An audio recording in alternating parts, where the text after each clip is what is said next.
ചില മറുപടികൾ നൽകുന്നതിൽ മുഖ്യമന്ത്രി പിണറായി വിജയൻ മാസല്ല മരണമാസാണെന്നാണ് ഇപ്പോൾ സൈബർ സഖാക്കൾ പ്രചരിപ്പിച്ചുകൊണ്ടിരിക്കുന്നത്. കഴിഞ്ഞ ദിവസം തിരുവനന്തപുരത്ത് വ്യവസായി രവി പിള്ളയെ ആദരിക്കുന്നതുമായി ബന്ധപ്പെട്ട ഒരു ചടങ്ങിൽ നോർക്കയുടെ ഒരു പരിപാടിയായിരുന്നു. അതിൽ സ്വാഗത പ്രാസംഗികൻ അടുത്ത മുഖ്യമന്ത്രിയായിട്ട് രമേശ് ചെന്നിത്തല വരട്ടെ തുടങ്ങിയ രീതിയിൽ ഒരു അഭിപ്രായം പങ്കുവെക്കുകയൊക്കെ ചെയ്തിട്ടുണ്ടായി. അതിനാണ് മുഖ്യമന്ത്രി ഒരു മറുപടി നൽകിയിരിക്കുന്നത്. അത് വലിയ രീതിയിൽ ഇപ്പോൾ പ്രചരിക്കുകയാണ്. അത്തരം വിഷയങ്ങൾ ഇപ്പോൾ സംസാരങ്ങളായിട്ട് തീർന്നുകൊണ്ടിരിക്കുകയാണ്. അപ്പോൾ എന്താണ് ഇതുമായി ബന്ധപ്പെട്ടിട്ട് പറയാനുള്ളത്? രമേശ് ചെന്നിത്തല യഥാർത്ഥത്തിൽ അടുത്ത മുഖ്യമന്ത്രിയാവാൻ അർഹനല്ലേ? അതൊരു ബോംബ് ഉണ്ടാക്കുമോ കോൺഗ്രസിൽ? അല്ല, കോൺഗ്രസ് പോലത്തെ ഒരു പ്രസ്ഥാനത്തിനകത്ത് നമുക്കറിയാമല്ലോ, ഒരുപാട് മുഖ്യമന്ത്രി സ്ഥാനാർത്ഥികൾ അല്ലെങ്കിൽ മുഖ്യമന്ത്രി മോഹികളൊക്കെ ഉള്ളൊരു പ്രസ്ഥാനമാണ് കോൺഗ്രസ് എന്ന് പറയുന്നത്. CPM-നെ പോലെ CPM-ൻ്റെ അകത്ത് ഒരുപാട് ആളുകൾക്ക് മുഖ്യമന്ത്രിയാകാനൊക്കെ ആഗ്രഹമുണ്ട്, ഇല്ലാത്ത ആളുകളൊന്നും അല്ല. പക്ഷേ മുഖ്യമന്ത്രി മോഹം പറഞ്ഞു കഴിഞ്ഞാൽ പിന്നെ അവൻ ആ പാർട്ടിയിൽ ഉണ്ടാവില്ല എന്നുള്ളതാണ് CPM-ൻ്റെ ഒരു പ്രത്യേകത.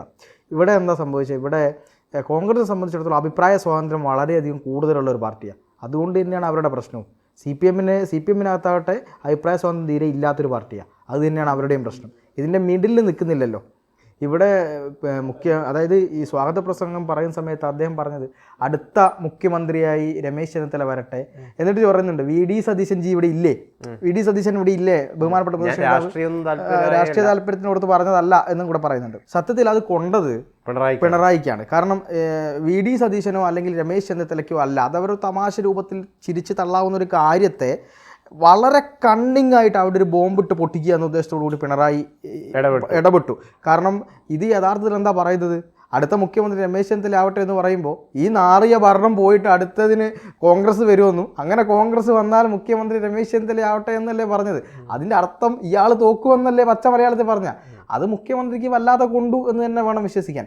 കാരണം രാഷ്ട്രീയ പക്വത എന്ന് പറയുന്ന ഒരു കാര്യം എത്രത്തോളം പിണറായി വിജയൻ ഉണ്ട് എന്നുള്ളതിൻ്റെ ഒരു കാര്യമാണ്. ഇപ്പം പിണറായിക്ക് പറയാം എന്ത്, സ്വാഗത പ്രസംഗിന് ഇവിടെ പറഞ്ഞു അടുത്ത മുഖ്യമന്ത്രി രമേശ് ചെന്നിത്തല ആവട്ടെ, അത് അവരുടെ പാർട്ടി തീരുമാനിക്കുന്ന കാര്യമാണ്, ആരെങ്കിലും ആവട്ടെ. പക്ഷെ അടുത്തതിന് ആരെ തിരഞ്ഞെടുക്കണമെന്ന ബോധ്യമൊക്കെ ജനങ്ങൾക്കുണ്ട് എന്ന് അദ്ദേഹം പറഞ്ഞിരുന്നെങ്കിൽ കുറച്ചുകൂടെ എന്തായിരിക്കും പക്വത ഉണ്ടാകുമായിരുന്നു. ഇത് അദ്ദേഹം മറ്റൊരു പാർട്ടിയിൽ ഇദ്ദേഹം ബോംബിടുകയാണ് ചെയ്തത് എന്ന് പറഞ്ഞ് യഥാർത്ഥത്തിൽ ബോംബിട്ടത് പിണറായിയാണ്. കാരണം ഇതൊരു ചർച്ചാ വിഷയമാകണമെന്ന് കരുതിക്കൊണ്ട് തന്നെയാണ് പിണറായി അവിടെ ഇടപെട്ടത്. അത് പിണറായി വിജയൻ്റെ പൊസസീവ്നെസ് എന്നോ അല്ലെങ്കിൽ അസൂയ എന്നോ കുശമ്പെന്നോ പച്ച മലയാളത്തിൽ വേറെ എന്തെങ്കിലും വാക്കുകൾ ഉണ്ടെങ്കിൽ അങ്ങനെ എന്തെങ്കിലുമൊക്കെ പറയാം. ഇതാണ് പിണറായിയുടെ വാക്കുകൾ. സ്വാഗത പ്രാസംഗികനെ കുറിച്ച് ഒരു വാചകം പറഞ്ഞില്ലെങ്കിൽ അത് മോശമായി തീരുമെന്ന് എനിക്ക് തോന്നുന്നു. അതെ, അദ്ദേഹം രാഷ്ട്രീയമൊന്നും പറയുന്നില്ലെന്ന് പറഞ്ഞു.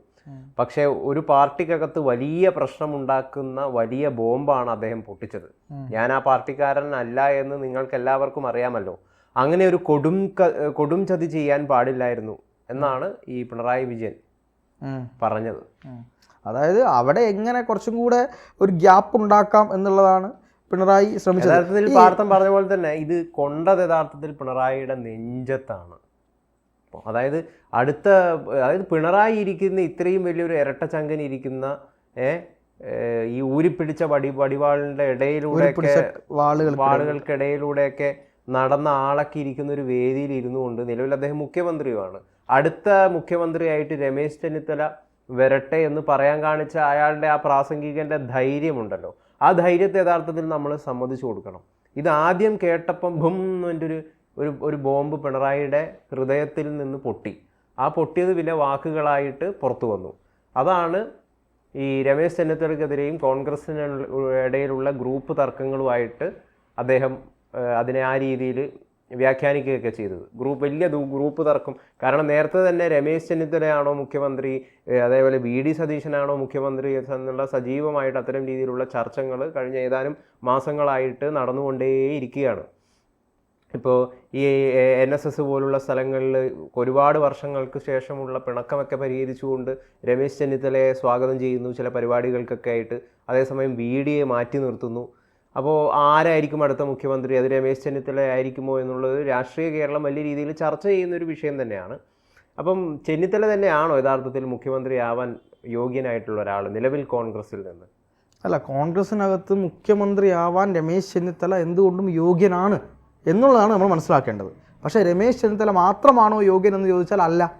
രമേശ് ചെന്നിത്തലയും യോഗ്യനാണ്, VD സതീശനും യോഗ്യനാണ്. അതുപോലെ തന്നെ ഇപ്പോൾ പറയുകയാണെങ്കിൽ K സുധാകരൻ എന്താ യോഗ്യനല്ലേ? K സുധാകരനും യോഗ്യനാണ്. ഇനി അതല്ലെങ്കിൽ ഞാൻ ചോദിക്കട്ടെ, ഷാഫി പറമ്പിൽ MP അദ്ദേഹം മുഖ്യമന്ത്രിയാകാൻ യോഗ്യനല്ലേ? യോഗ്യനാണ്. കോൺഗ്രസിനകത്ത് വളരെ വ്യക്തമായ നിലപാടുള്ള പക്വമായ കാര്യങ്ങൾ പറയുന്ന കുറേയധികം നേതാക്കന്മാരുണ്ട്.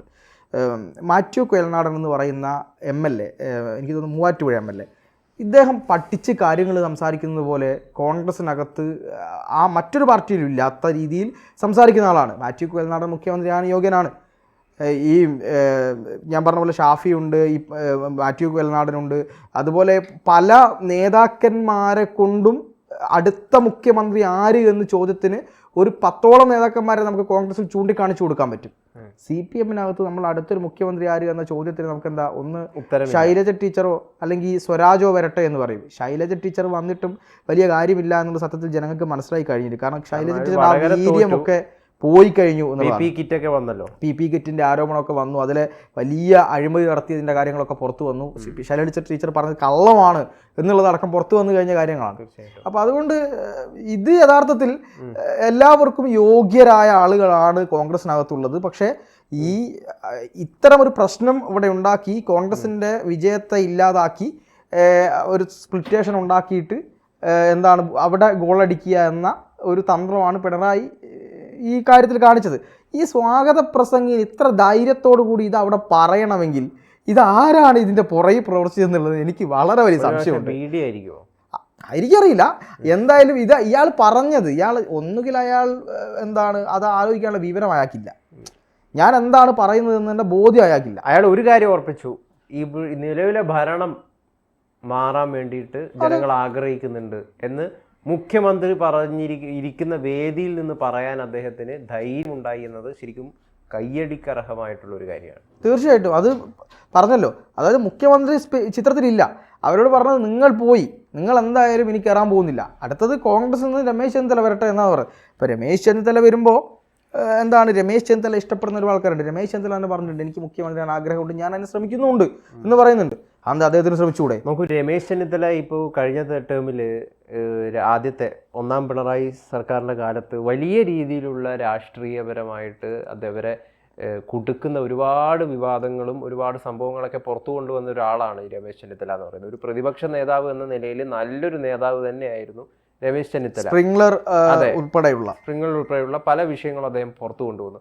പക്ഷേ ഈ കോവിഡിൻ്റെയൊക്കെ കാലത്തായതുകൊണ്ട് തന്നെ അദ്ദേഹം പുറത്തു കൊണ്ടുവന്ന പല വിഷയങ്ങളും വലിയ ചർച്ചയാവാതാവുകയൊക്കെ ചെയ്തിട്ടുണ്ട്.